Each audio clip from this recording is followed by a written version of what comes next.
Welcome to the St. Peter's School Board regular board meeting, Monday, June 20th, 2022. We are in the governor's room of the St. Peter Community Center in air-conditioned comfort. It is 6:34, and I call this meeting to order. If we could rise for the Pledge of Allegiance. I pledge allegiance to the flag of the United States of America and to the republic for which it stands, one nation, under God, indivisible, with liberty and justice for all.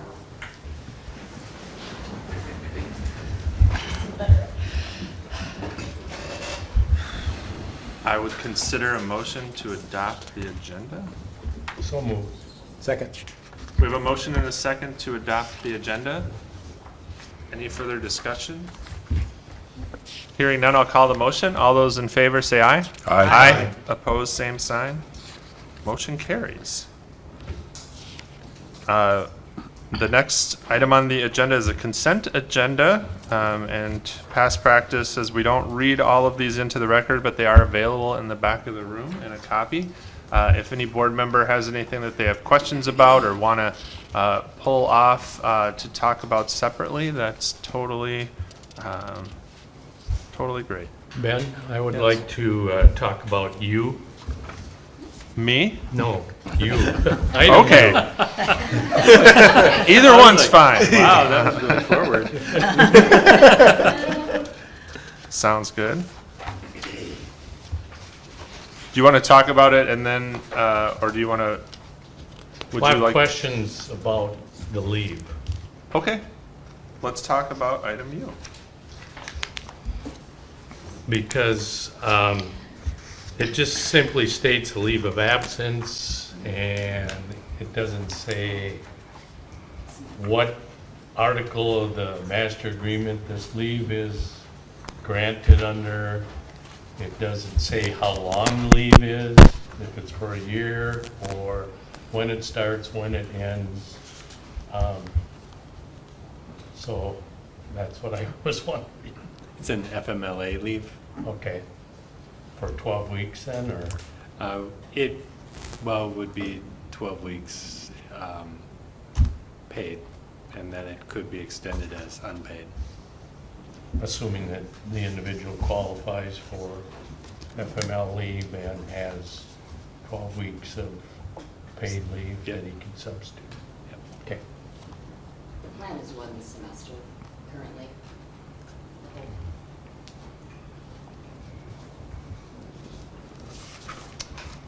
Thank you. Good question. Any other questions or items? Chairman Leonard, I was down, talked to Mr. Regner a couple times this week, so all things look good. Thank you.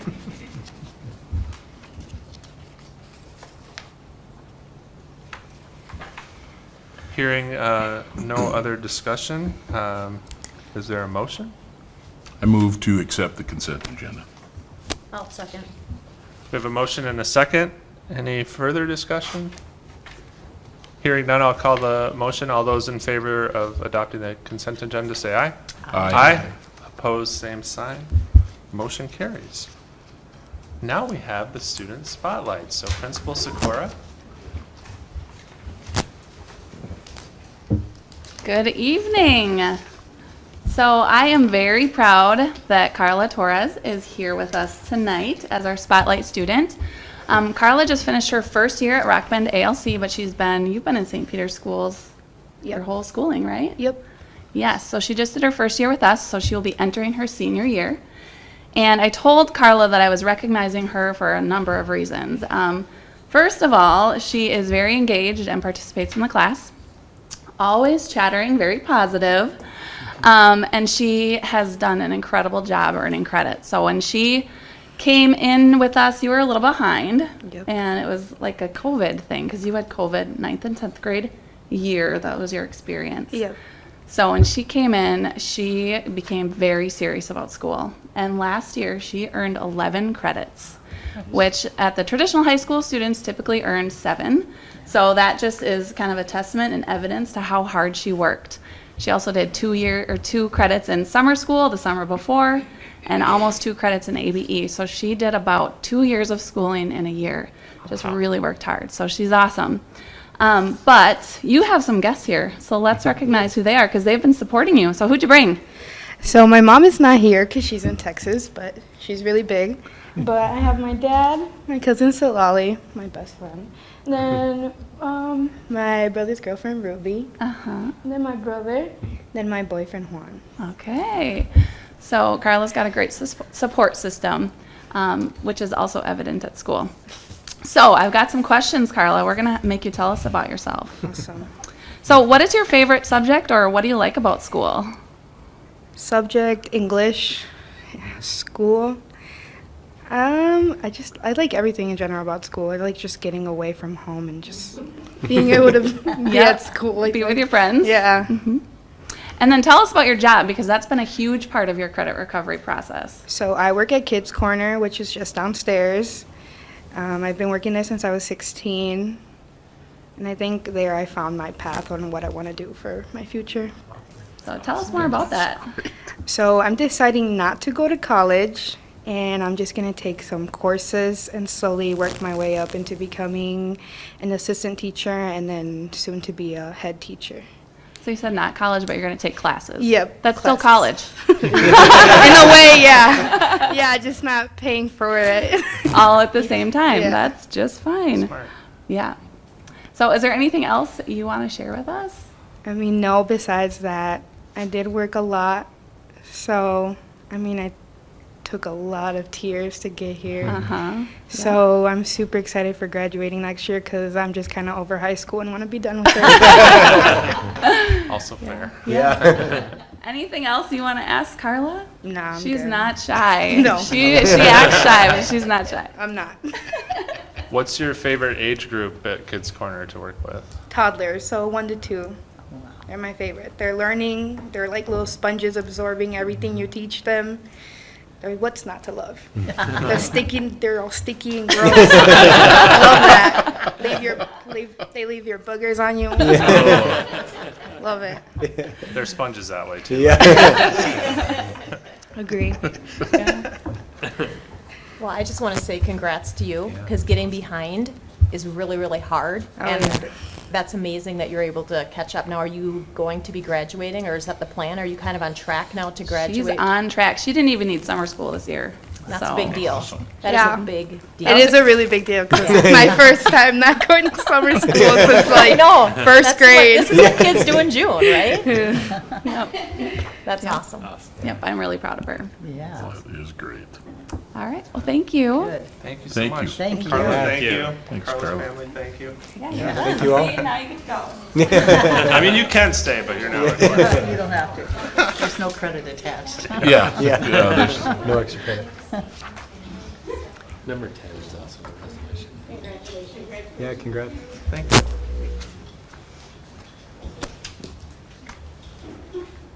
Well, that moves us into action items. So to continue, it's a good transition to considering approval of candidates for graduation. Yeah, that was a great segue. As you know, this particular class of 2022 had quite a ride during their 4 years at St. Peter High School, and the students' names in front of you met all of the requirements from the state of Minnesota and the St. Peter School Board as well, which, as you know, is significantly above the Minnesota requirements. So congratulations to those kids. The other thing of note is that every single one of those kids who crossed the stage on the 27th actually had earned their diploma in time. St. Peter doesn't have a practice of allowing those who are going to finish over the summer to walk at graduation, so they are all officially graduates of St. Peter High School. Fantastic.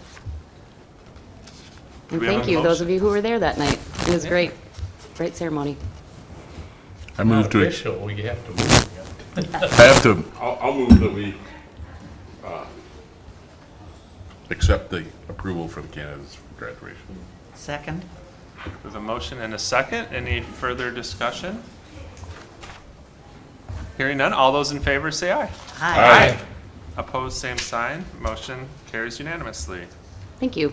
Thank you. Another fun agenda item, consider approval of tenure action for probationary teachers. Yes, we have, we are excited to present quite a long list of people. Is it on? I don't know. I don't think My so. light's on. Is it? Okay, sorry. Ignore me then. It's all right.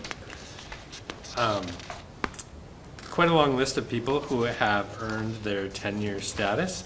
So that means that they have either 3 years with us or 3 years in another district and 1 year with us. And it is a much longer list than usual, and that is evidence of kind of a turnover of staff and a lot of fresh faces over the last 3 years. So there you go. Fantastic.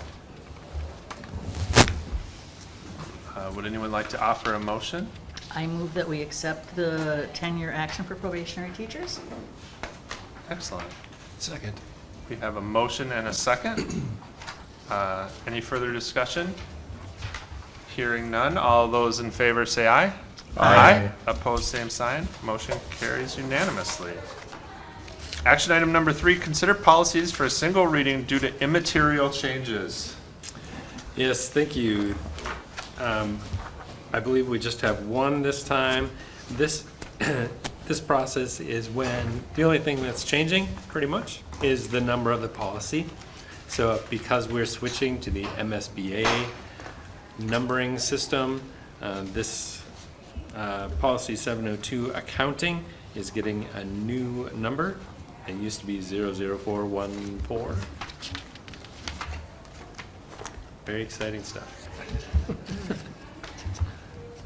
I'll make a motion to approve Thank you. that policy. Second. We have a motion and a second. Any further discussion? Hearing none, all those in favor say aye. Opposed, same sign. Motion carries. Action item number 4, consider second reading of revisions to the policy manual. These are policies that were brought to you last month for a first reading. We did not receive any feedback or notes, at least I did not. Nope, did not. I believe there are 1, 2, 3, 4, 5, 6, 7, 8, 9, 10 policies coming in, the deletion of 2 existing policies. And we have, or 3 existing policies. And that should be the 300 and 400 section completed. Fantastic. Any initial discussion, questions? Hearing none, anyone want to make a motion? I move that we accept the second reading revisions to the policy manual. Thank you. Second. We have a motion and a second. Any further discussion? Hearing none, I'll call the question. All those in favor say aye. Aye. Opposed, same sign. Motion carries. This one might take a little bit longer. This is, Approval, consider approval of the 2022-2023 budget. I'll try and be shorter tonight than I was at the Finance Committee meeting. I know it's a lot going on, but it's fairly complicated. I guess maybe I'll just kind of jump right into it, and Bill, if you've got any comments, or questions, just ask. But like I said, I'll try and give a good overview of everything. If anyone has questions, ask. Like I said, we did go over this fairly lengthy at the Business Committee meeting last week, and as we get into it, you'll see why. Basically, there should be about, I think, 7-8 pages. The first is basically just a cover sheet outlining what's there. Maybe the easiest thing to do, I kind of like to do, is on the second sheet is kind of an outline of all the funds, and maybe if we start from the bottom up, it's probably the easier funds to explain and take less time, and then we'll get to the general fund, which is really the meat of our budget, obviously. So if you'd flip over to the second page, maybe just start on line 68. Basically, the trust fund, that's just 2 scholarship funds that people have given us, the Annexed and Mauer Fund.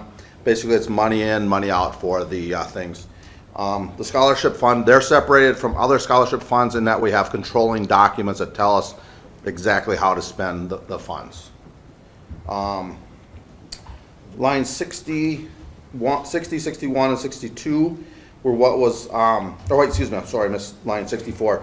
Debt redemption, that's basically just the fund that, the money from the levy for the bond that passed, 4 or 5 years ago. There's a little bit of fund balance in there, and basically the revenues is the levy, the expenditures is the payment on the bond, and they're always real similar to each other because they even out with the over levy and the people don't pay their taxes. But I think I've looked back and I think we've had like 99% collection plus over the years here, so it's been real good.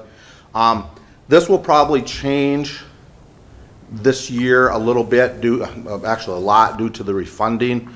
If you remember, was that back in January, February, when we sold, approximately $50 million in bond, or borrowed actually $50 million to pay off the original bond that was sold. We can't pay off the original bond until I think it's March of 2025. So that money is invested at this point, and the interest on the investment is going to make that payment for the next 2 or 3 years. And then it will take, actually the mechanics of it is we'll take those funds, pay off the old bond, and then the levy going forward will pay off the loan. So these numbers will dramatically increase the next time you see this. I'm working with our accountants to get it right because it's a lot of money. So, but that's kind of the mechanics of it. I guess if any of you follow the financial markets or interest rates over the last probably month and a half, I think, Bill, I think what we end up saving $7 to $8 million. Yeah. There would be no savings now, probably with inflation where it's at, probably not for the foreseeable future. So it's a good thing that you guys did what you did. So, if we hop up to line 60, 61, 62. Actually, the 61 has to do with the bond referendum. We finally are going to, with the project up at the school, the concession stand and the restrooms, we'll use up the last of the bond money in FY22. So FY23 or next year, there should be zeros in there, as well as, for those that have been on the board a long time, remember the capital projects fund. We had about $4,000 or $5,000 left on that going into 21. That'll be spent up. So those funds are gone on both of them, and the projects are complete. There's a real little bit of work that some contractor's supposed to finish up at the high school. It's a couple $1,000s. If they do come back and finish it, we'll pay it out of general fund money. So we got to get that fund closed out. If we jump up to line 57, the community service fund, that one is one that the lack of a better word is struggling also. I guess maybe I'm going to back up one step. Column C is the projected fund balances at the end of FY22 or effective June 30th when we get there. That's what you would have seen last month in the revised budget. And again, those numbers could change somewhat depending upon how the final audit comes out. So we're projected to have a negative fund balance in community service fund. That goes back to COVID, and a couple items there that we've talked about. Before COVID, we had probably a pretty good fund balance in the community fund, actually. And then with COVID, obviously, we haven't been able to have a lot of the classes on that side. And then the state has cut back on scholarships for the school readiness and some of the early learning programs, and that's made a significant difference. So that's one that we really need to take a closer look at after this year, after 23, and either, increase revenues. We got some ideas for increasing some revenues, and maybe look at the expenses on that one too. But that's definitely at some point, if it stays negative, the general fund has to cover that also. So, food service, that's probably the shining one, line 54. That basically has to do with probably the free meals actually for the couple years, because we got paid for them all, we got paid a little bit more, and everybody ate at school, both lunch and breakfasts. So it's kind of a dual-edged sword, and we'll kind of talk about that a little bit more. We're probably up $300,000, $400,000, $500,000 in the food service fund due to that over the last years. That money has to stay in food service, or at least a good share of it. We allocate as much out as we can to the general fund. That meets the requirements.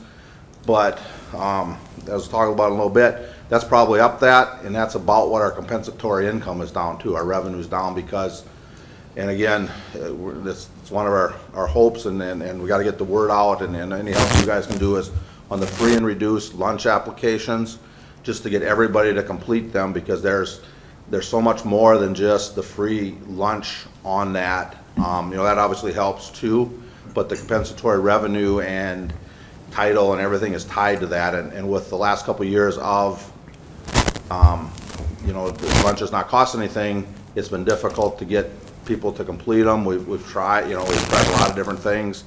I was at a meeting today again with a lot of business managers on closing out this year, and everybody's in the same boat. I don't know how much the state was down in lost compensatory revenue, because everybody's percentages is down, and it's based upon your percentages that get approved there. So kind of in a nutshell on food service, that's looking good. That's part of the reason I think that if you remember, we're going to our own food service, because we're required to spend a lot of that money, and the hope is that we can spend some of it on food and salaries. We put in some extra equipment last year when we had extra funds, but that every year when we get the audit done, we'll have to come up with a really firm plan on how to spend the excess above 3 months. So that's basically that. Line 45 is the LTFM. That's long-term facilities maintenance, I guess. Basically, that's a program they started, a few years back. It's actually a really good program. It gives us extra dollars to repair buildings or update parking lots. That's what's going on right now over at the middle school. You can deficit spend in it or get built ahead. We are negative projected after last year. It's actually a lot less than we had originally done about 2-3 years ago, because during COVID we didn't probably spend as much money. So it's projected to go back a little bit, and that's kind of in line with the plan.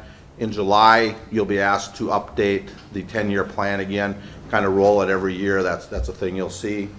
So I'll be working with Mr. Bachman and the new facilities manager to get that updated in July. So line 46 is operating capital. That's kind of an item that's kept separate. It's for, I guess in the old days it would have been for books and furniture. In today's days, it's more for capital things. It can be for electronic or physical things that go with learning or curriculum review. That's where we pay for a lot of those items. If you see there, and also is a lot of technology out of there. If you look into transfer there, the $140,000 is something we've typically done the last few years from the general fund to the operating capital fund. A couple things that will happen later tonight is we always take out a lease for the one-to-one project, which is basically giving a device to all the 9th graders. And we typically borrow the money that goes back probably 10 plus years, and then we've got like 4 leases going, and we make the payments on it. That helps make the payment on it. It's transferred from the general fund. I think at the time this was set up, the capital couldn't probably handle that, so that's why the general fund has helped pay it. So that's one thing we can look at when we get further on to that. The operating capital project has a fund balance going, or has money set aside into that. So that's what I call probably the other funds above 01. I guess I know I went through them relatively quick. Any questions on those, and then we'll get into the general fund. Maybe to start with the general fund, if you would all flip to the last page, that's the driver of the whole general fund, especially I guess on the revenue side. It's our enrollment projections. Basically, if you look in column, it's got some historical numbers there, but if you look in column AF, that was the actual in the seats at the end of this year. And if you compare that to the row next door to the column, This year we ended with about 2,200, Wadums, that's basically weighted. We get paid a little bit extra for the 7th through 12th graders. It's a 1.2. But you can see we're down, and this year's is kind of a little bit of an estimate, and it's a rolling thing, and they average that, but we're down about 100 students, 100 weighted average. That's, almost $7,000 a kid on those, just from the thing. So that's the big driver of the revenue. Next year, this year we had a smaller graduating class than a lot of the other classes in high school. So actually next year we're projected to be up a few students. Typically with enrollment, we kind of just roll the number ends first grade, that's what we put in second grade. And we make an estimate on the kindergarten class. Enrollment's been fairly strong. We have been using 145, but the numbers are a little higher, so we put 150 in for a slight increase in that. And then we always pick up, it seems like, a few kids when they from JI or the Lutheran school. This year it might not be quite so many because I think they're adding a couple classes at the Catholic school. But overall, we're projected to be up a few students for the year. So, that's a good thing for this year. But one thing, if you want to notice, if you look at lines 26 through 30, in any of those years where we're at right now, those are our largest classes that are going to start to graduate. We typically do pick up some kids there, but if we don't have growth from people moving in, we'll be smaller just by kids graduating, unless the kindergarten classes pick up to 160, 70 kids. So keep that in mind for years going forward. And that's not specifically a St. Peter problem, right? I mean, that's No. demographically Yeah, everywhere. yeah, Yep. That age group is yeah. starting to shrink. And there's a couple things too, interesting, for those of you that have been around St. Peter a long time, like the graduating classes a couple years ago were really small, and that was because of the, 19 years after the tornado. And there's one class in here that's small, and it's small all over because of the economic crisis, back in 2009, 8, 9, because people didn't have as many kids. So, but there is an interesting thing how the demographics work into that, and we're probably right in there because a lot of the kindergarten classes, and then you throw in the last couple of years with COVID, the kindergarten classes have been small too for various reasons, and that's not just here. And actually, if you hear, and I know you can get that later, the enrollment's down pretty much in the state of Minnesota considerably, and it's just that's where the numbers are at. So I guess I'm going fairly quick here, but if you want to go back to the second page then, and we'll maybe just start on line 37 and work our way up. Miscellaneous scholarships, those are scholarships that people have given to the school that they don't really have a controlling document, but we give them, we kind of might give 20,000 over 10 years or something, so it's money that will pay out for scholarships over the period of time. Concessions, basically we pretty much just try and break even on the concession stand with the Booster Club, working a lot of the hours there and things. Lines 30 through 33 are the student activity funds. A couple years ago, they made us break those out so that the school, basically a lot of school boards around the state, and it wasn't us, we're using those funds as part of their unassigned funds. Basically, it's money the student raised, and what they raise, they spend. Reserve for A&I, that'll be gone after last year. That's the Achievement Integration Program. Dental reserve, line 26, I'll spend just a little bit of time on that. If you know, we've been self-insured for dental insurance since before I've been here. It's probably 10, 20 years. And that's the amount that's been above, the revenue has been above claims. We kind of pay ourselves. If you remember, we went to self-insurance for the health insurance this last year. We'll have a new line there in after 22 is over. Hopefully it'll be a nice number. We're running fairly well with our health insurance claims, and that's why one reason we were able to keep the health insurance cost down to an increase of 4%, which was, with where inflation I think was pretty good. But we'll have self-insured for health insurance in there to align after this year. Funded depreciation, that was money we set aside a couple years ago to, to try and have some money set aside when the stuff at the new school wears out. Because we've got the LTFM, but we added a school and we added, a lot of items. Assigned for AAA, that's still money. That's money that was donated. The donors on the AAA board down in the new school there. That is for the arts, academics, and athletics. Aside for water mitigation, if you remember on the west side of the high school property, at some point there's going to be a tube and some tiling, and I'm not sure exactly what the city's all going to do, but we're going to get part of the bill on that, and we're hoping that it sounds like that's enough to cover our portion of the basically water mitigation, so when the water comes down there, it doesn't flood things out. Sign for Repair, that was a donation by former board member Soderlund, and that will we did use that up last year, and I just didn't move it out, so that'll be zero. Sign for operating the new school, that's the one we've talked about at length. Back when the new school opened, we assigned some funds to help with additional expenses.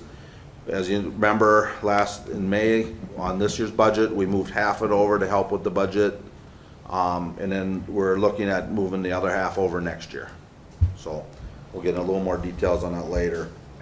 The sign for the VIBA Trust, that's the money we signed for the retirement plan on the teacher's contract. Sign for severance, that's been here for a number of years. That's for when people come and go, that we have some funds to pay that if there's a large dollar amount, instead of having to come out of the budget. The next 4 or 5 are basically just what they call categoricals, that they give us money for and we have to spend it on certain things, and we have a little bit of carryover, and then we have learning development, or non-spendables or prepaid expenses or things like that we just have to carry on the balance sheet. Relatively small. That'll bring us up to line number 10, which is basically our unassigned fund, which is, obviously if you look at the revenues and expenditures, is obviously the bulk of the funds and most of the stuff that we pay. We're projected to have a balance of about 4.8 million after this year. And the revenues and the expenditures we'll go through on the next 4 pages, not in depth, but a little bit. But as you can see, the expenditures are projected more than the revenues next year. The transfer line is basically money that's going to get transferred into the unassigned fund from the assigned, the 835,000, and then basically we're taking money out for the retirement fund and the transfer down for the one-to-one lease. And we're projected with about a 4.1 fund balance at the end of the year. And again, we'll get into the next couple pages, but there's just a lot of moving parts still out there with COVID and enrollment. And I know we had a lengthy discussion after the business meeting the other day, and I'm driving home after the meeting, and the first thing I hear on the radio is that the state supposedly had an agreement, and they're not going back into special session, it doesn't sound like, so there'll be no extra funding for that. So that was one thing that we're kind of, at least we're hoping for, whether they gave it to us in the cross subsidy or compensatory or something like that, but it sounds like the legislature is not going back in special session, so they won't be back till probably next winter, I suppose. So that was kind of a hope there, but anyhow, we'll spend a little bit of time maybe on page 3, and then page 4, 5, and 6 are relatively just the next year's. Actually, page 4, I guess, is next year, FY '23. We got the funds of 4.8 million at the beginning of the year in the fund balance. On line 399, line 402 is our estimated revenue from last year, and then 415 are their estimated expenditures. The next few items after line 402 are kind of what the major items that are going to change, that we know are going to change. We're going to get line 402, we're going to legislative increase of 2%. Our enrollment will hopefully be up a little bit next year. 405, and this is one that hurts, we're gonna drop another 230-some thousand in compensatory revenue after dropping, it was closer to 3 last year. So we're down over 500,000 from 2 years ago. In 2022, we've got about 1.7 in COVID funds that we're using, so we're taking that away. And we still have about $1 million of COVID funds, which we're hopefully gonna use up. Again, each one, there's about 10 different programs, and they each have a little bit different requirements or things that you can use that money for. I'm not 100% sure we'll be able to use it all up, that will have qualifying expenses. There's some programs that we just didn't have. They were very, very specific, and we didn't have expenses for the monies that were allocated. I did hear today they may try and reallocate some of that for 23, that's due after 22, so we'll just have to see how that goes. Then we are getting an extra approximately 521,000 from the referendum that was passed this past year. Our SPED funding, you know, I'm hoping that it's gonna be up a little bit next year. It typically went up some, there's a little bit extra cross-subsidy aid, so it should be up some, and that's the one thing we've always tried to be real conservative on, because that can really change with the state tuition billing process. It's really complicated. So that one thing there. And then 835,000 in and out. So we're hoping to get about just short of 30 million in revenue next year. On the expense side, we start with last year's. We got expenditures increases. Then basically the retirements ins and outs, a little bit more expenses at MVED. And then, you know, the COVID, some of that money is COVID, had to be spent on new things. Some of it we can use to supplant things. So between lines 420 and 428, those are kind of offset each other there. This year, as part of the budget, we had finished the CSP funds. Those actually didn't come out of the unassigned funds. We had those assigned and we moved them back over. Then lines 423 and below that, we've had some staff reductions for this year, which will be about $185,000 in less expenses. We do have a couple new SPED teachers coming on with the requirements there for extra costs. We did have a couple of staff that resigned or left mid-year that we didn't replace mid-year, that we're replacing, that we saved the money on the budget or didn't spend as much, but the replacements will be on at the beginning of the year, so there's an extra cost there. And then staff changes, you know, sometimes when you get staff that leave, they bring them with a different level, and we try and, this year so far it's been fairly close. Some years we save funds depending on who retires, some years it's a little more expensive. We still have a few more staff members to replace, so that number will change depending upon who's hired to replace them. The tech initiative, there's 139,000 transferred in, and then line 429 is kind of an estimate. If you go back to last year's budget, one thing that I don't know yet until we're done is we do allocate out as much funds as the general fund, or we pay the general fund money from food service on some items, that utilities and supervision, that we really don't know until all the numbers are in at the end of the year. So we're hoping to get that much money transferred over because of the food service balances fund, and it's money the general fund has paid.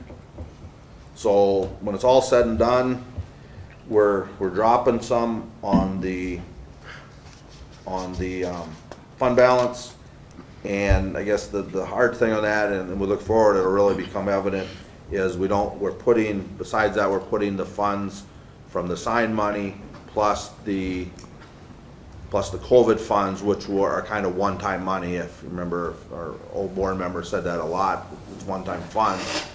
So it gets larger the following year because we don't have those funds for revenue. So next year, basically going down a little bit because we have those funds. If you flip over to the next page, it's kind of, I don't want to go through all the numbers, but it's kind of the same thing, only we don't have the revenue projected from COVID, the COVID funds and the assigned funds. So the fund balance drops significantly, and then you go to the following year, FY '25, same thing happens.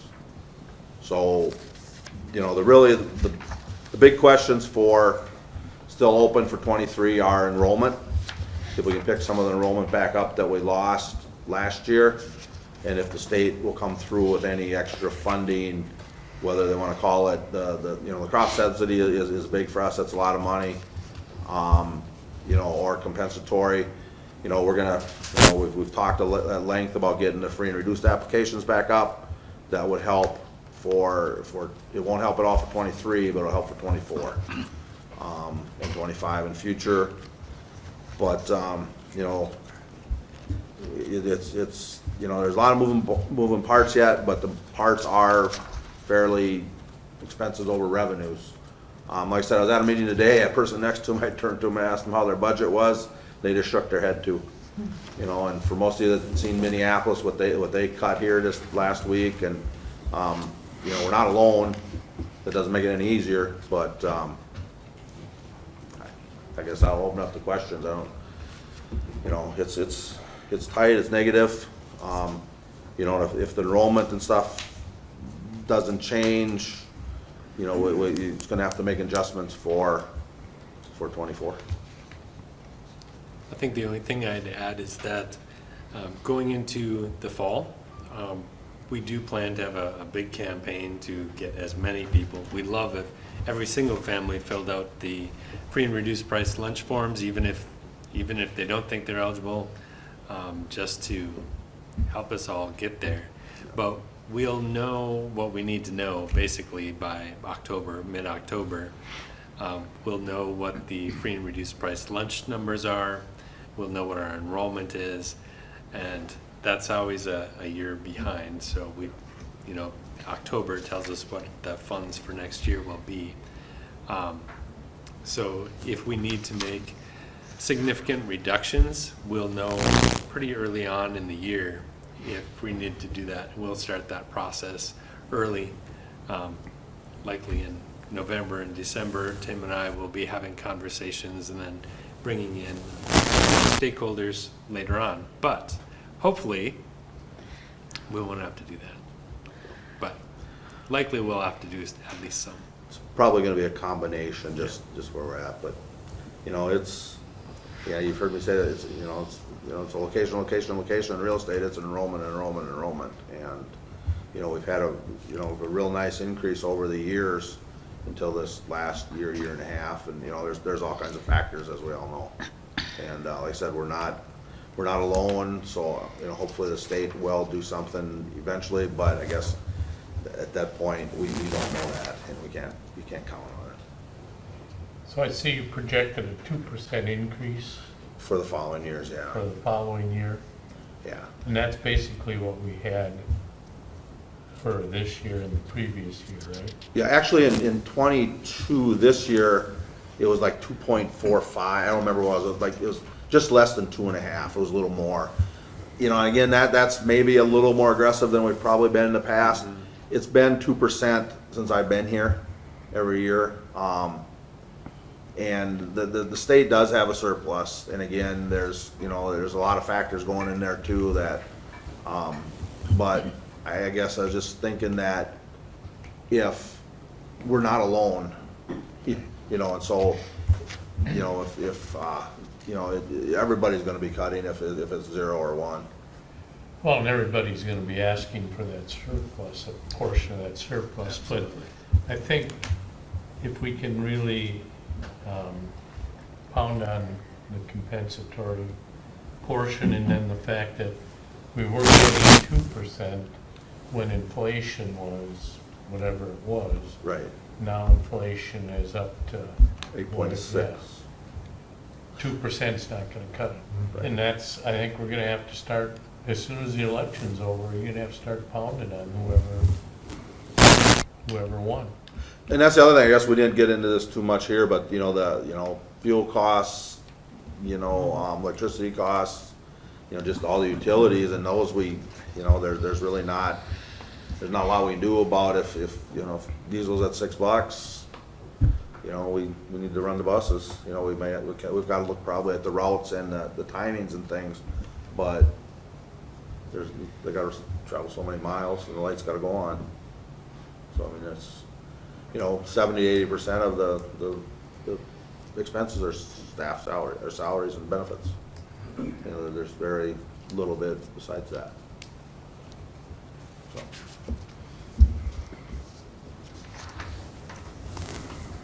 Well, thank you very much.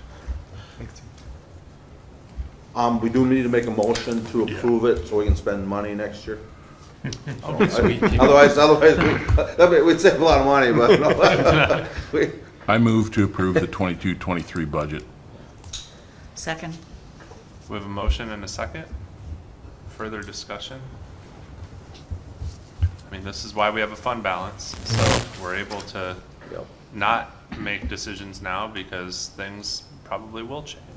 Yeah, we're probably, you know, the last audit we get done with is the strongest we've been since I've been here in 10 years, and I know from talking with some of you guys that are a lot longer than me, you know, there was fund balances of a 20 day and a minutes. half, Yeah. you know. So we're, you know, we're going into it strong. We built it up for a rainy day, and it's pouring, you know, so. Well, I would suggest as you start massaging numbers in December and Oh, yeah. whatever, is that the negotiators meet with you too to prepare, so we have ducks in a row there too. Yep.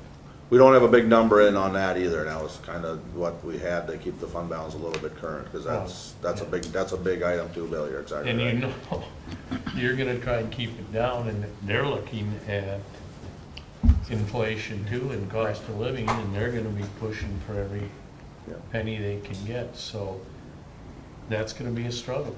Yep.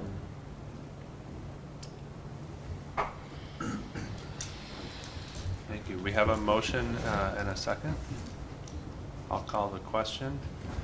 All those in favor, say aye. Aye. Opposed, same sign. Motion carries.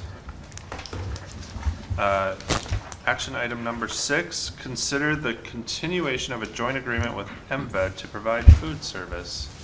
Is this a Steve or? I can, you can, but, we've had an ongoing agreement with MVED. They get their meals through our meal service. Obviously, we were with Aviance, and now we're going to self-operations, but MVED would like to continue to partner with us for us to provide their meals, and so that's what this agreement is. Anything to add to that, Etive? Okay. Is the cost gonna stay the same, or? The costs haven't been set yet. We get those numbers from the federal government. They tell us what we have to do, and we haven't received those changes yet. They just came out on Friday. Oh, did they? Time to get ready. Okay. Thursday or Friday, they just, so. Next month. So this is a second renewal, it says. So regardless of who our provider is, this agreement is with us, no matter who we use. Right, So nothing has to change. right. Okay, thank Other you. than costs are going up. so Well, maybe right. it's- Sure, but I mean, yeah. Yeah. It's still it's an agreement with us, not directly with a food service Yeah. provider. Right, yeah. And the students there would pay the same fees that our students are paying, and adults, staff. The prices would be exactly the same. So we're getting students from other districts, right, in that. So who has to fill out the free and reduced lunch paperwork? We were having that conversation the other day. Actually, I talked with MVED today, they fill them out there, and I talked with them that we gotta hook them in with with what we do to try and increase it too, because they've seen a drop too. But we've got, we're working on that too. Steve, did you have more to add? Sorry. No, I'm sorry, I don't. Okay, It's no. It's just a renewal of the agreement. We do something very similar with Head Start as well. Any initialer discussion? I guess we've had some already. Is there a motion? I move to approve the continuation of the joint agreement with MVed to provide food service. I would second that. Second, we have a motion and a second. Any further discussion?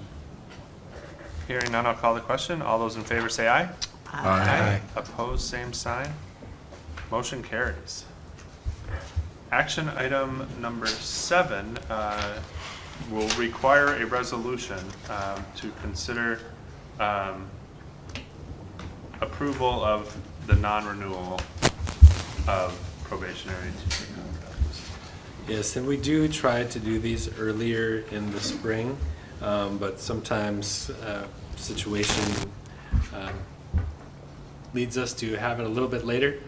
Situation with this one is that it didn't happen until almost the end of the school year, and so that's why it's coming to a little bit later than the others.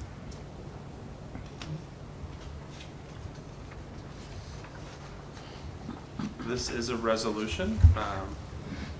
Do I read the name? I think I read the name. Do we have to do this? Yes. If she's a tier 1 teacher, she loses her licensure June 30th. We can't hire a non-licensed individual. I don't believe she's tier 1, she's probationary. Yeah. Well, it says in the notice of non-renewal, and the resolution is a tier 1 teacher.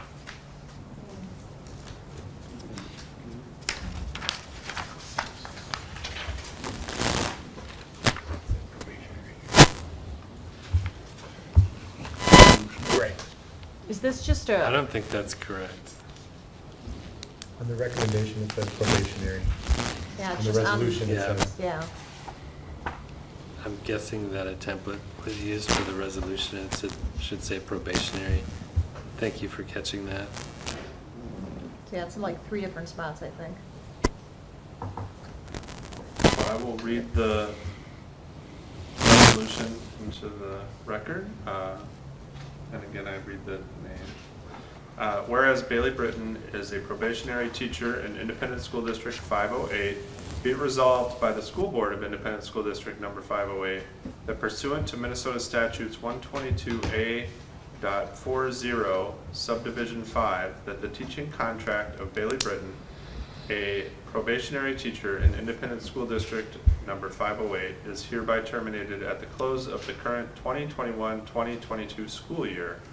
Be it further resolved that written notice be sent to said teacher regarding non-renewal of her contract as provided by law, and that said notice shall be substantially the following form, which is a letter, and it is listed there, and again, should be in the back in print there on page 142 of the packet.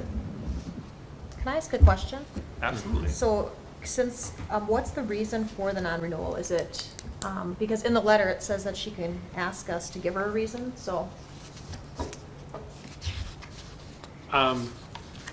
Well, because she's probationary, we don't necessarily have to list a reason. Okay. Well, I just, because I've actually, maybe I've already been asked about this, and it does say that they can request that the school board give its reasons for the non-renewal, so I'll just, Refer them to us. okay. I'm trying to save face in public Understandable. for the individual, not myself. Then I guess I would ask you to advise your administrators not to write that we appreciate your service if we're gonna non-renew. See, I didn't think that was a problem because I thought it was a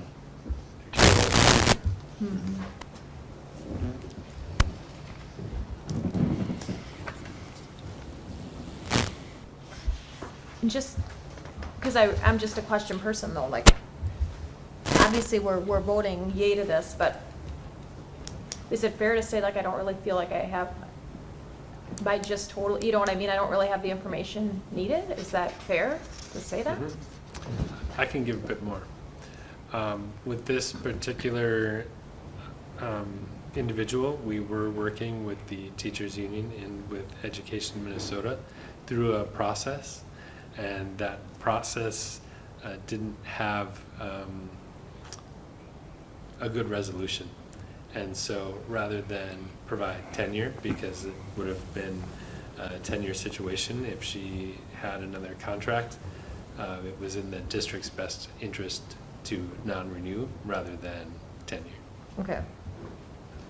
And I'm going to assume that the required 3 evaluations were done during the year, and I thought that that was supposed to be, or at least is in the suggested template, that 3 evaluations were conducted. So, In this particular situation, we were considering extending the probation period as we've done with other individuals, and that wasn't. That's not the recommendation you're bringing forward tonight? Yes. It wasn't agreed upon.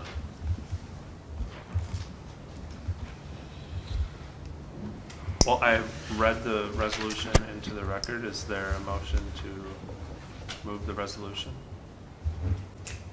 So moved. Second.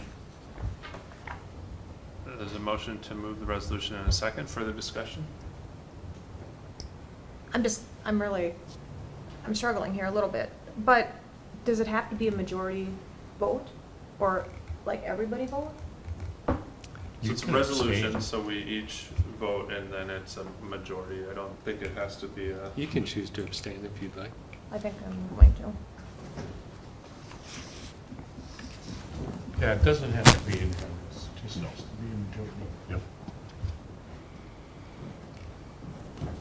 Any further Thank you. discussion? Yeah, absolutely. I'll move the resolution. Charlie? Aye. Tim? Aye. Tracy? Abstain? Ben? Aye? Aye. Bill? Aye. Aye. The resolution carries.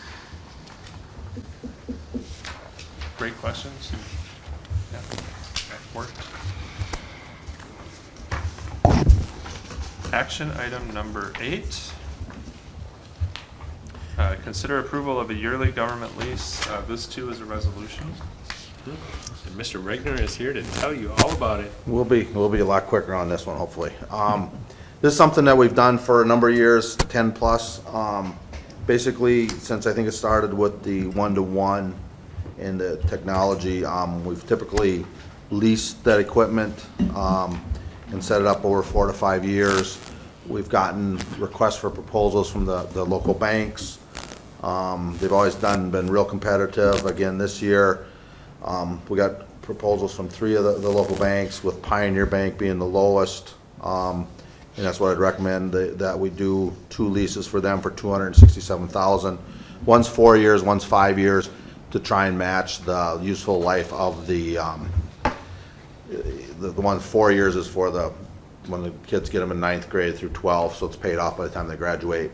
And then this is the money, that $139,000 I was talking about, that's the money that pays these. That's the approximate amount of, we have 4 or 5 leases going at all times over the years, and one rolls off and one replaces it. I think they originally started this with the that's when times were really tight. That's when the fund balance was, at 2 or 3 days, and we're kind of in it now. It'd be nice to quit doing this and pay for it out of cash, but at this point with COVID again, I thought we were there a couple years ago, but we're not, with things changed. And again, the rates are a little bit higher than last year, but still 3.4 and 3.5 are pretty good rates. So I'd recommend that we do it with Pioneer Bank this year. And all the banks have been always great to work with. They each got a couple of them, so it always works out pretty good. So Yeah, we probably hit the timing on this. yeah, We're good on those rates. we're a little bit late on this one. We should have been about a month earlier, Wow. but it's not bad. It's If it was today, it'd be different. yeah, exactly. It's better than it was, yeah. So, and again, like I said, the banks have all been real good to work with, and it's nice that they all get a couple of them, so. So, I have a question. It's called a yearly lease, but it's for 4 years and 5 years? Yeah, it's really, by the annual government, we do it annually. So you'll see this, we do it every May. But this rate's good for all 4 years? Yes, oh, yes, or all yes, 5 years? yes. 4 and 5 years, it's a fixed It's rate. just the new ones coming on? Right, yeah, like last year was probably, I think they were 1.7 and 1.8, and that's for the whole 4 years and 5 years. It's not a variable rate. Okay, and Good then question. at the end of the lease, who owns the? We do, there's a buyout. And then we have to dispose of it? Yeah, sometimes it's not a good thing to own some of that at the end of 5 years, but it's not, it's anybody technology. But our tech department does a good job of, we actually do, like the iPads, we get some decent money out of those at the end, they get refurbished, so, and you'll see that as far as when you see the, disposition of obsolete equipment, we do get some funds back out of this, so.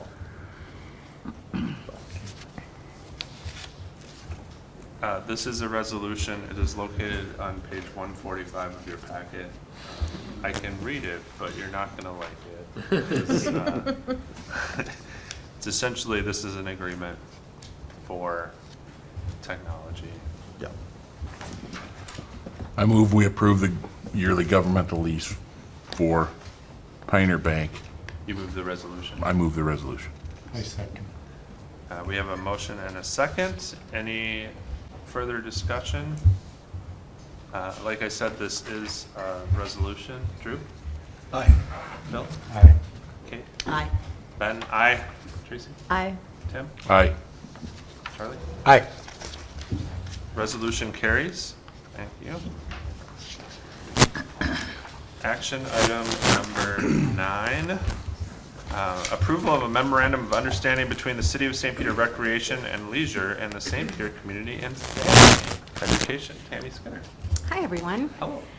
We have a really strong partnership with the Recreation and Leisure Services Department, and this memorandum of understanding really outlines the services that each of us will provide. And our charge is really to be able to maximize our funds and resources without duplicating services. Both of our organizations are really committed to eliminating barriers to participation, supporting academic achievement, providing positive recreational and social opportunities, and then also encouraging leadership. And one of the ways that we do that is by providing the Recreation Department with some funding to help offset some of the costs that are passed on to participants. One of the big programs is the Exploration Recreation Program. This program is located in local parks, and it provides free services for kids all throughout the summer. Last summer's attendance for the program was 2,064 children, and our funds helped defray some of the costs for supplies and materials. Another program is the VIP program, which is the Volunteer in the Park program, and that fosters leadership skills in students. Last summer we had 50 students who participated, and 7 of those students elected to continue volunteering throughout the school year. Another program that we provide funds for is the after-school youth enrichment, and that goes to offset some of the participant fees for things like early release day activities, fencing, flag football, traveling volleyball, and babysitter training. And during this previous school year, there were 845 students that participated in those kinds of programs. It's really great to be able to work with another organization that has the same guiding principles that we have, and to see the funds used well. One of the things, the funding that we provide them has not changed for the last 12 years, so it's been flat. And Joey Schugel and I, we really look at this document as we do our planning for all of our activities for the next year. It's really a guiding document for us. Their program is great, provides wonderful services, and I think that we're really fortunate to be able to have such a good working relationship with them. As you look at the Memorandum of Understanding, there have been no changes to this from the previous year. We still have the same statement of assurances for after-school funding. Guidelines for our youth programs are the same, and then the funding amounts are the same. Does anyone have any questions? Is this kind of unique to St. Peter? And I'm not saying that because I actually know the answer. I really don't know. I mean, like, how do other towns work their different classes? Are they kind of, do you know anything about that? I bet you do. Well, you know what, St. Peter is unusual in that we have a recreation department and a community education department. In a lot of communities, that's a combined organization. Okay. So it's great that we both work so well together, and we're not fighting each other for the same kids for the same programs. You know, we are both committed to serving as many students as we can. I know in my former role, there was a very similar agreement with Okay. the city Parks and Rec Department for shared programming. So under that statement of assurances, when they're talking about all programs assigned to these funds will not be subject to non-resident fees, City of St. Peter, and then non-resident fees may be charged for non-residents of the St. Peter School District. So I'm assuming that means, so, like people from Casota and that are outside, they get charged the same fees as residents of St. Peter? Right, if they're part of our school district. And then, are there individuals that participate that are not residents of our school district? For community ed classes, we do not charge any additional fees. I am not really sure about the recreation department. I know that was a policy a while ago, but I believe that may have changed. Well, I could understand if we had, say, someone from Cleveland who worked in St. Peter and brought their kids for that might be the case. Just wanted to make sure I understood Sure. that wording.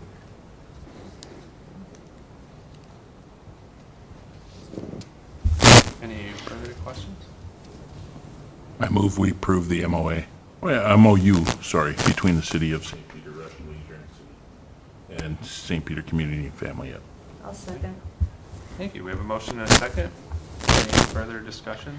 I would just like to commend this interaction between the city and the community education, because this is a really good service to the entire community, and with your budget being what it has been, and the prices haven't gone up, I think you guys are doing a great job. Thank you. Absolutely. Yeah, thank you so much, Dan. Thank you. I will call the motion. All those in favor say aye. Aye. Opposed, same sign. Motion carries. Thank you.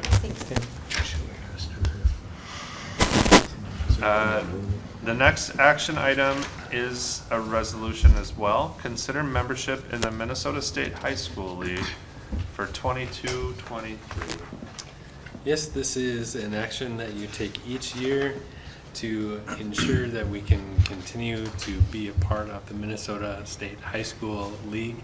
I remember last year at about this time, we were having this conversation, and it was a little rocky between the high school league and many of the school districts based on the fee structures. They've made some changes to that since that time, and we are recommending approval of the application.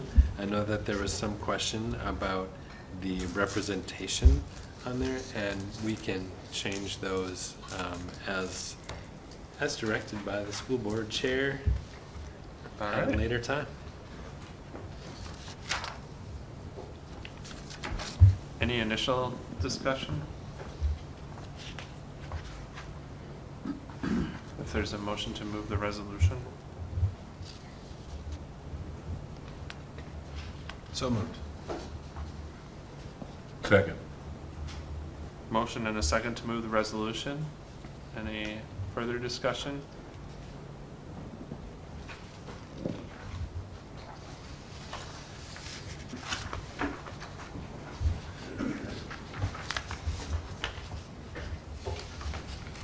I guess I'll read the first part of the resolution into the record. Resolved that the governing board of the St. Peter High School, County of Nicollet, State of Minnesota delegates the control, supervision, and regulation of interscholastic athletic and fine art events referred to in Minnesota statutes 128C.01 to the Minnesota State High School League, and so hereby certifies to the State Commissioner of Education as provided for by Minnesota statutes.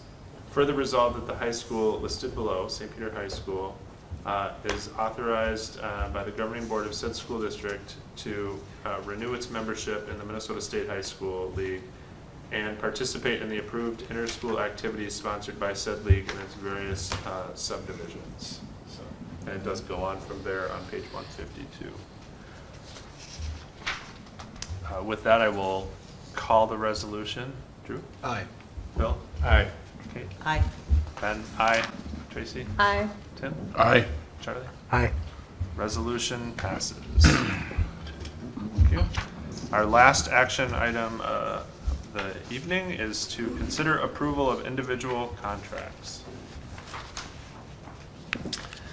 Yes, we have 5 contracts coming to you tonight. The first is the Operations and Maintenance Supervisor.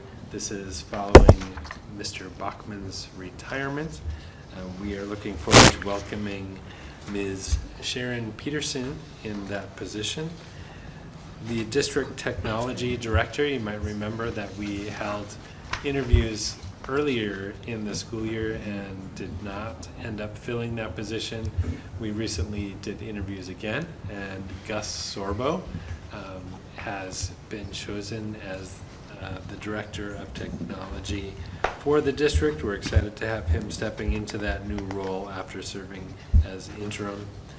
Food Service Director is a new position following our decision to go to self-operations for our food service, and Emily Craig, who has been serving as director through Aviance, has taken on that role. We are really excited to have her on board, and you know, she's been handling all the summer food already and is working on transitioning us to that self-operations model by pursuing contracts and all of that. So we're excited to have that contract in front of you tonight. We're also doing a market adjustment with our Mars accountant. You may have heard us speaking about EdFi, which is a new program that the state is using. And it has been a tremendous amount of new work for Chris to enter all of that. Side note, spoiler, the state ran a test run with the new software, and it is a complete mess. And they need to now go back and figure out how everyone needs to do this all over again. So I just wanted to recognize that Chris has been doing a lot of work on this, and in looking at her contract in comparison to similar roles across the state, she was quite low, and so we made a market adjustment because the last thing we'd want to do right now is lose her. She's the only one that knows what's going on with EdFi at this point. And then our community outreach coordinator, that is Heather. Heather has been very busy lately working on our website transition, and she's really taken the lead along with Gus on doing all of that. In the fall, early fall, we'll be adding a district app, and Heather will also be in charge of that. She's also developing this big free and reduced price lunch application campaign and enrollment campaign, and she's been pretty busy helping us with a lot of promotional things with the district. So we are extending that contract for another year, and we will we'll have some good things come out of that, make some decisions on that later on.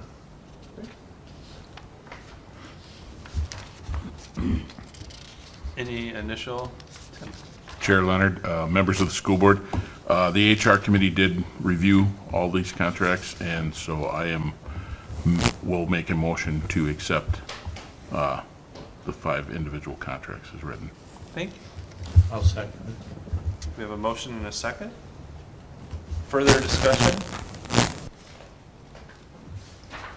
Hearing none, I'll call the motion. All those in favor, say aye. Aye. Opposed, same sign. Motion carries unanimously. That is the end of our action items. we have one information item before reports, and that is the first reading of revisions to the policy manual, which is an evergreen information item. Right. Yes, we have quite a few policies coming to you for a first reading. I think there's like 13 of them, and this would be the end of the 700s, 800s, and 900s. And we had quite a lot of fun going over these at the policy committee. I think it's kind of fun anyway. And looking forward to next time getting together with the principals and going over the 500s and 600s. Do you have anything to add to that policy committee? No, and we're open to feedback and suggestions and Absolutely. thoughts, so please reach out to any of us. Read through them and let us know. Yep. You all have a different definition of fun than I do. You were on that committee for a Just while. saying. Great, thank you. Reports. It's finally my turn. So there's actually a lot happening this summer in the schools. This week or last week, St. Peter had 28 of the 225 participants at the Minnesota Education Partnership Summit Institute. It was held at Waseca High School, and the focus was on educators' mental health. And it was led by Dr. Sandra Kamphoff. At the beginning of June, we had several departments going through curriculum review, ELL, science, special education, art, and music. So several teachers on sites working on those things. Read and Feed is in their 4th week and has had an average attendance of 95 per day for breakfast and around 200 for lunch, and that includes lunches that are being delivered to the high school for summer school, which has been awesome for our high school kids. Early childhood special education summer programming started today. There are 32 students attending a 3-week program. For South and North, Summer Stars Academy and the extended school year begins next Monday. It's all going to be housed at North Elementary. Students will attend 4 hours per day, 4 hours a week, or 4 hours per day, 4 days per week, through July 28th. The middle school is following that same schedule. They have ELL, special education, and targeted services. And the middle school is also working to fill some teaching positions and a social work position. With the high school, Scott Robinson recently wrote and received a Future Ready CTE grant. So he received $25,000, and that's going to be used to upgrade equipment in the wood shop. So that's very exciting. That's a growing program, as you know. The St. Peter Hall of Fame brunch and induction ceremony will be held at the high school Saturday, July 2nd at 10 a.m. Tickets are available through Sandy Clemenson for anyone interested in attending, and that's a very fancy event. And then with much excitement and fanfare, the fall musical was finally announced at the theater banquet. The students will be performing Shrek the Musical in November, which is so exciting. I think I'll try out. Good idea, good idea. We're halfway through summer credit recovery at the high school. We have two-week sessions. So last Friday we wrapped up session 1. We had about 100 students enroll. About 75 finished classes successfully. The remaining students are continuing, so we don't say that you fail summer school, you're just not done yet. So we've got about 80 students that are enrolled for session 2, some are carried over. So that's also exciting. And then summer school is also happening at the Huffman Learning Center. We do a short 18-day summer school for any students. We're required to do that for any students that are behind in grade level for reading or math, which is our students, our general student population out there. So they are wrapping up June 24th. So lots going on in the schools in this very hot weather. So that's Thank all you. I have. Yeah. All right. Yeah, go for it. As you heard, we have a lot going on, and none of that would be possible if we didn't have staff members and administrators stepping up to do that, to continue working in the summer. And so we are very thankful that we have so many people who continue to work with our students. I also wanted to mention We've had lots of conversations over the last few months about the free lunches and breakfasts are ending, but in the summer, they're still free of charge. So if people come for breakfast or for lunch, there is no charge for that.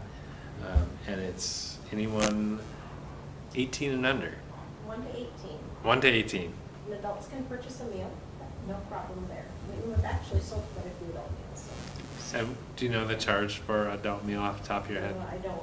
I hate to say it, it's 2 milk or something. For something, yeah. So through 18 or to 18? Pardon me? Through the age 18, like, so if they're 18? 18 and. Okay. Yeah, it's 1 to 18. Card the 1-year-olds. You haven't, but that might be a practice. It's not that it's been recommended. You look like you might be 11 months. You need to see a birth certificate before we're gonna give you your nachos. And sort of the fun fact about that is that if we serve under 1, we need to provide formula. That's kind of funny right now, isn't it? Yeah. They say 1 to 18, but. All right. Well, it's wonderful to hear that so many people are utilizing our breakfast and lunch over the summer, and I'm sure we'll have many, many more. You may have noticed that the parking lot to early childhood and the district office is a little messy right now, might be missing, and the sidewalks are out. They'll be continuing that project, and we hope to have that done in the coming weeks.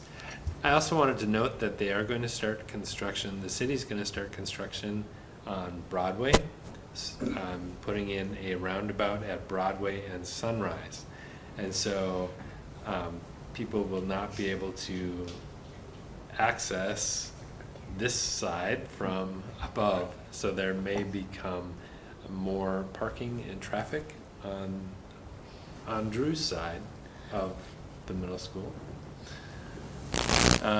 And so just be mindful of that and be watching for students and pedestrians who might be trying to avoid construction as well as you're traveling around the middle school this summer and in the fall. So, And they'll have that roundabout done by the time school starts. no, unfortunately, Are you it will kidding me? not be.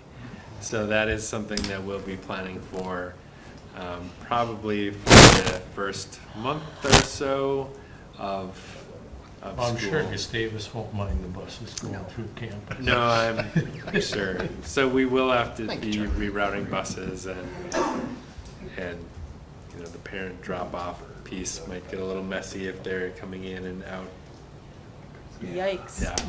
So anyway, something to look forward to as they When finish that up. When will they have an official detour? Will there be maps that we can post on our new website? Yeah, we'll have to plan some official rerouting of traffic and drop-off loops. But Oh, my goodness. they were hoping to have that finished before, but with supply chain issues, construction is starting a little later than they had hoped. But If anybody's interested in applying for crossing guard positions, Yes. the middle school. We have a They nice- did raise the amount you can earn, too. We have a nice vest you can wear. All right, and then I was also going to mention the Hall of Fame and reunion coming up in July. That's over the 4th of July weekend. Love to see you all there. It sounds going to be a great celebration because it's 2 cycles worth. So there are 11 nominees coming into the Hall of Fame, and that'll be a fun event. And that's on the 3rd. Second. 10? Yes. Yeah. The morning. Saturday morning, Oh, it's Saturday, Saturday, July the 2nd. Yep. Yep. I just posted all the information on the Very good.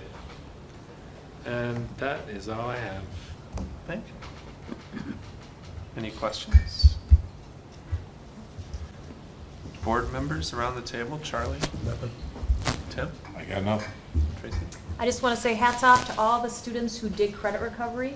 That's not fun to do in the summer, but you did it, and you're done, and you're that much closer to the end. That's So right. sometimes you just have to do stuff you don't really want to do, so. Mm-hmm. Good lessons for adulthood. It is. Thank you. Thanks to those who've returned the superintendent annual evaluation form so far. Everyone should have that, as well as Superintendent Gransa's self-reflection. And we will discuss that evaluation at a special meeting on June 27th, which is next Monday at 5 p.m. And that's in the middle school library, media center. And we will also include the 22-23 goals in that discussion. So. I would like to commend the Native American Parent Advisory Committee for the first Eagle Feather ceremony. There was a lot of administration there, and John Graff, you've done a great job working with that organization. And they did a very nice job. And there was also a Star Quilt presentation to Angeline Maas. The advisory board is really in full action planning for the next year to fully support our Native American students in everything they do throughout the school. And then I'd also like to make a congratulatory statement about the Juneteenth celebration at the high school this last Saturday. That was very, very nice. The weather, is what the weather is now, but that was a very honoring kind of an opportunity for the community. Excellent. Thank you. I have a question that I'd like to give to you, Superintendent Grunseth, about tax increment financing. Okay. I read the article in the Free Press today, otherwise I would have given this to you, and I don't expect an answer today. So, they said that like when the city issues tax increment financing bonds, that not only the city, but the county and the school district lose the property taxes from that entity. That's true. And I was just wondering, do we have any idea how much of that is happening here in St. Peter? And what the cost is, and is maybe that's something we can put on the agenda for our next combined meeting? Yeah, I don't have a total number. We do get notification of when that is being considered, and there are hearings that we are invited to provide input on those, and it's a property by property basis.